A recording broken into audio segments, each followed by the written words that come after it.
இன்னைக்கு ஸ்டாலின் ஐயா ஊரெல்லாம் போயிட்டு இருக்கிறார். ஒன்னே ஒண்ணு மட்டும் தான் சொல்றாரு, வாக்குறுதியை மறப்பவன் அல்ல மறுப்பவன் அல்ல அப்படின்னு. ஐயா நான் சொல்றது நல்லா கேளுங்க. ஸ்டாலின் ஐயா மேடைக்கு மேடைக்கு என்ன பேசுறாருன்னா, வாக்குறுதியை மறப்பவன் அல்ல மறுப்பவன் அல்ல. ஐயா ரொம்ப சந்தோஷம், அந்த வாக்குறுதியை நிறைவேற்றவன் நீங்க இல்லைன்னு அதையும் சொல்லிட்டு போயிருங்க. 2021 தேர்தல் அறிக்கையில 511 வாக்குறுதி கொடுத்து 70 வாக்குறுதி கூட உருப்படியாக நிறைவேற்றாத ஒரு முதலமைச்சர் எதுக்கு என் மேடை போட்டு மைக் போட்டு பொய்யா சொல்றீங்க?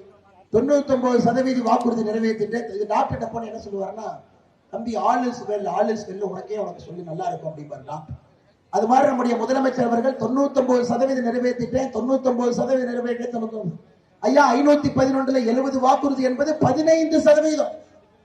அவருக்கு கணக்கு சொல்லி கொடுத்த வாத்தியார் நல்லவர் தான், மாணவன் தான் மக்கு என்பது நமக்கு தெரியும். அருமை சொந்தங்கள், 511 வாக்குறுதியில வெறும் 70 வாக்குறுதியை கூட முறையாக நிறைவேற்றாம பொய்யாக சொல்லிக் கொண்டிருக்கின்றார்கள். அருமை சொந்தங்கள்.